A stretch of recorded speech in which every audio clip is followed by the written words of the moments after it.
नमस्कार, मैं ऋषभ शर्मा और आप देख रहे हैं द इमीडियन, आपकी अपनी आवाज। आज हम बात कर रहे हैं यूनियन बजट 2024-25 पर, जिसका हम विश्लेषण करेंगे। इसमें हम जानेंगे आखिर क्या सीधे फायदे हुए हैं देश की जनता को। इस विश्लेषण में मेरी सहयोगी एंकर दीवा शर्मा भी हमारे साथ होंगी। नमस्कार। जो बात करेंगी बजट पर विस्तार से, तो बने रहिए इस वीडियो के अंत तक और जानिए आसान तरह से कि कितना फायदेमंद है ये बजट आपके लिए।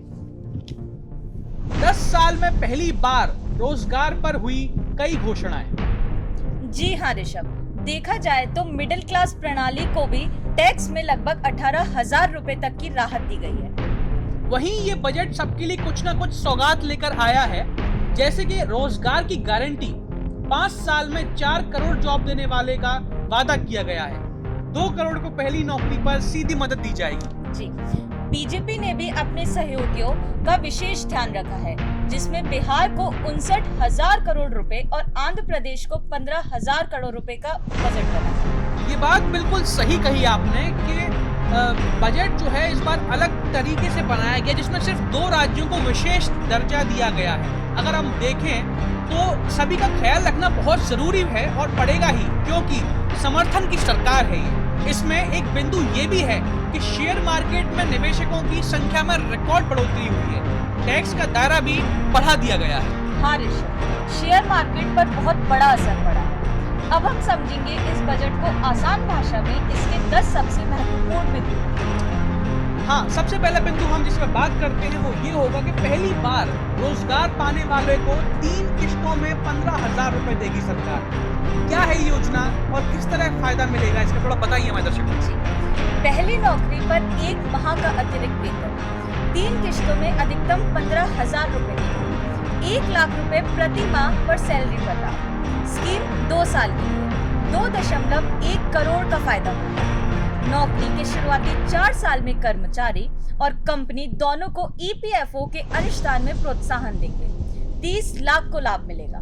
मतलब कहीं ना कहीं अगर हम देखें इस बिंदु में 30 लाख लाभार्थियों को इसका फायदा मिलेगा सीधा, और सरकार ने बहुत बड़ा पहल करी, कदम उठाया है। तो नौकरी की जो तलाश कर रहे हैं उनके लिए भी बहुत बड़ी एक इसमें फायदे की योजना साबित होगी और फायदेमंद साबित होना बहुत जरूरी भी है। दूसरे बिंदु पे हम युवाओं के लिए बात करेंगे, उनको क्या फायदा होगा इस बारे में बताइए थोड़ा इस बारे में। जी, टॉप 500 कंपनियों में 1 करोड़ युवाओं को 5,000 रुपए प्रति माह इंटर्नशिप का मिलेगा। 5 साल में 20 लाख युवाओं को स्किल किया जाएगा। टॉप 500 शीर्ष कंपनियों में 1 करोड़ युवाओं को इंटर्नशिप के लिए योजना शुरू करेंगे। इसमें 5,000 रुपए प्रति माह इंटर्नशिप भत्ता और 6,000 करोड़ रुपए एक मुफ्त सहायता दी जाएगी। इसमें 21 से 24 साल से ज्यादा का आवेदन कर सकते। इन लोगों को काम का आधा समय रोजगार परिवेश में गुजरे, ना कि कक्षा में। इस योजना में ये लोग पात्र नहीं है। IIM, IIT आदि डिग्री वाले परिवार का कोई सदस्य सरकारी नौकरी नहीं कर सकेगा। तो मतलब आप ये कहना चाह रही हैं कि ये जो पॉइंट है इसमें विशेषता ये होगी जो 21 साल से और 24 साल के बीच की अवधि है, इसमें जो पात्र विद्यार्थी होंगे उन्हीं को इसकी इंटर्नशिप प्रोग्राम में हिस्सा लेने का मौका मिलेगा और 5,000 रुपए का आपको इसमें भत्ता दिया जाएगा। मतलब 5,000 रुपए आपको इंटर्नशिप में मिलेंगे। ये सबसे बड़ी अच्छी बात है जो युवा मतलब इंटर्नशिप करना चाहते हैं, और 1 करोड़ लोगों को उसका सीधा लाभ मिलेगा। तो कहीं बहुत फायदेमंद बात साबित होगी सरकार के द्वारा इस पहल के लिए। अब हम बात करते हैं स्टूडेंट्स के बारे में, उन्हें क्या राहत दी गई है आपको बताते हैं। देश में उच्च शिक्षा पर 10 लाख तक के लोन पर 3% ब्याज पर छूट दी गई है। यानी घरेलू संस्थानों में उच्च शिक्षा के लिए 10 लाख रुपए तक का लोन दिया गया है। जिन्हें सरकारी योजनाओं के तहत कोई फायदा नहीं मिल रहा है, उन्हें देश भर के संस्थानों में एडमिशन के लिए लोन मिलेगा। तो मतलब आप ये कहना चाह रही हैं कि जो संस्थान हैं उच्च शिक्षा में पढ़ना चाहते हैं जो लोग विद्यार्थी, 10 लाख तक को उन्हें लोन मिलेगा बिना सिक्योरिटी के।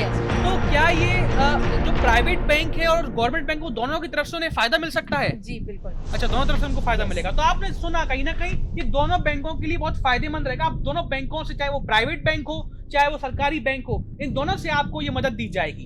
अब हम आगे बढ़ते हैं इसी को देखते हुए। शेयर बेचने हैं या फिर आप बेचते हैं तो ये आपके लिए बहुत जरूरी बात है। क्या ज्यादा कर लगेगा?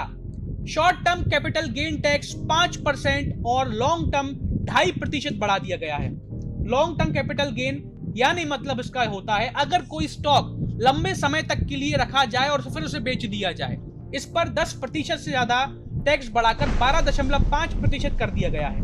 और शॉर्ट टर्म कैपिटल गेन यानी एक कम अवधि में स्टॉक खरीद के उसे बेच दिया जाए, इस पर 15% से बढ़ाकर 20% कर दिया गया है।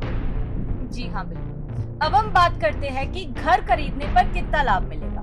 होम लोन के ब्याज पर सब्सिडी मिलेगी, पर कितनी ये अभी तय नहीं। पीएम आवास योजना का दूसरा चरण है, इसमें 5 साल में 1 करोड़ परिवारों को होम लोन के ब्याज पर सब्सिडी मिलेगी। यह कितनी होगी यह अभी तय नहीं है। 5 साल में इसके लिए 10 करोड़ रुपए तक की राशि का प्रावधान किया गया। मतलब देखा जाए तो अभी सब्सिडी इसमें तय नहीं हुई है, आप ये कहना चाह रही हैं। और आने वाले वक्त में सरकार इस पर पुख्ता तरीके से एक योजना लाएगी जिसमें अवधि जो है और जो सीमा है वो तय कर दी जाएगी। तो आप समझ रहे हैं कहीं ना कहीं ये बहुत महत्वपूर्ण बिंदु होगा सरकार के लिए, इस पर उसे काम करना भी बाकी है और वो काम करेगी। आगे बढ़ते हैं इसी क्रम में। घर बेचने पे क्या लाभ मिलेगा और क्या हानि होगी, इस पर आप बहुत समझना जरूरी है। प्रॉपर्टी बेचने पर महंगाई का लाभ नहीं पर तेज घटाकर 12.5% किया गया है। पहले इंडेक्स सेक्शन जिस कीमत पर घर खरीदा है उसे महंगाई के हिसाब से जोड़कर टैक्स निकालते थे। इसका मतलब बेसिकली ये होता है जब आपने एक समय पर घर खरीदा, उसके बाद जब आप इसे बेचना चाहते हैं तो आपको टैक्स उतना चुकाना पड़ेगा जब उस घर खरीदने की कीमत होगी और फिर जोड़ करके वो टैक्स चुकाना पड़ेगा। अब हम बात करते हैं कि अगर ज्यादा पेंशन चाहिए तो उसके लिए क्या करना होगा। एनपीएस में निजी कंपनियों के कर्मियों का अंशदान भी 14% तक होगा। जी बिल्कुल। नई पेंशन स्कीम में राज्य और केंद्र सरकार की तरफ से अब निजी कंपनियां भी कर्मचारी के मूल वेतन की 14% तक राशि निवेश कर सकेंगी। पहले ये जो सीमा थी वो 10% तक ही थी। इससे कर्मचारियों को रिटायरमेंट के खाते में ज्यादा पैसे जुटाए जा सकेंगे और उन्हें आने वाले समय में इसका वो फायदा उठाएंगे और उनके लाभ के लिए ये उन्हें काम आएगा। जी। अब अगर कोई कारोबारी है तो उसको क्या लाभ मिलेगा। एमएसएमई कर्ज समय पर चुकाए तो 10 की जगह 20 लाख लोन मिलेगा। जी बिल्कुल। एमएसएमई सेक्टर के लिए ये बहुत बड़ा और विशेष पैकेज है। इसमें क्रेडिट की गारंटी स्कीम भी लाई गई है जिसमें उद्योग को गिरवी रखे बिना लोन मिल जाएगा। लघु और कुटीर उद्योग के लिए लोन की राशि 50 करोड़ से बढ़ाकर 100 करोड़ तक कर दी गई है। जिन्होंने तृण कैटेगरी में मुद्रा लोन लिया है और कर्ज समय पर चुकाया है वो अब 10 लाख की जगह 20 लाख रुपया कर्ज ले सकेंगे। जी। अब हम बात करेंगे कि किसानों को क्या राहत मिलेगी। 6 करोड़ का जमीन रिकॉर्ड 1 करोड़ प्रगति खेती से जुड़ेंगे। इस बार अगर हम बजट में देखें तो किसानों के लिए बहुत बड़ा बजट का जो हिस्सा है वो सरकार के द्वारा लाया गया है जिससे किसानों को सीधा फायदा मिल सके, उनको लाभ मिल सके। कुछ समय पहले कई बार प्रोटेस्ट हुए हैं किसानों के द्वारा, उसको मद्देनजर रखते हुए फैसला लिया गया है और एक बड़ा निवेश या बड़ा जो पूंजी है वो किसानों के क्षेत्र में उनके फायदे के लिए उनके लगाई गई है। जी, तो इसमें प्रति साल 1.5 लाख करोड़ रुपए का खर्च होगा। इतना बड़ा खर्च किसानों के लिए सरकार ने किया। 6 करोड़ किसान और उनकी जमीन का ब्यौरा रजिस्ट्री में दर्ज होगा। 5 राज्यों में जन समर्थ ऐप आधारित किसान क्रेडिट कार्ड आएंगे, उन्हें दिए जाएंगे। जलवायु के अनुकूल अधिक उपज वाली 109 नई फसल किस्में लाई जाएंगी जिसे उन्हें देकर एक नई शुरुआत करी जाएगी। अब हम बात करेंगे कि किसी का अगर नया कारोबार है तो उन्हें क्या दिया जाएगा। एंजल टैक्स खत्म किया स्टार्टअप के लिए फंड जुटाना आसान होगा। तो कहीं ना कहीं आप एंजल टैक्स की बात करते हैं। एंजल टैक्स खत्म करने से सीधा लाभ हुआ है व्यापारियों को, स्टॉक मार्केट वालों को जो स्टॉक्स लगाते हैं, जो स्टॉक मार्केट में अपने पिछले काफी लंबे समय से काम कर रहे थे, उन्हें उनकी बहुत बड़ी परेशानी ये एंजल टैक्स बना हुआ था। एंजल टैक्स खत्म होने से काफी चीजें बदली और उसका सीधा प्रभाव पड़ा स्टॉक मार्केट पर। ये लिस्टेड कंपनियां जो थी खास तौर पर स्टार्टअप्स को अपनी फंडिंग पर 30.9% पर एंजल टैक्स देना पड़ता था। यह बाजार मूल्य के हिसाब से होता है, इसलिए 12 साल से स्टार्टअप्स इसे खत्म करने की मांग कर रहे थे सरकार से। फिलहाल एंजल टैक्स खत्म करने का ऐलान सरकार ने अब कर दिया है जिससे उन्हें सीधा लाभ मिलेगा। जी। अब हम बात करते हैं महिलाओं की। महिलाओं को स्टैंप ड्यूटी पर छूट देने की भी तैयारी हो रही है। जी बिल्कुल, आपका कहीं न कहीं बहुत बड़ा सही बात कही आपने और इससे बहुत सीधा फ़ायदा होगा महिलाओं को, जो कि बहुत ज़रूरी है। महिलाओं के सेक्टर के लिए भी सरकार काफ़ी लंबे समय से प्रयास कर रही है और काम कर रही है, जिसके मद्देनज़र सरकार ने एक लंबी पूँजी महिलाओं के क्षेत्र में देने का फैसला लिया था।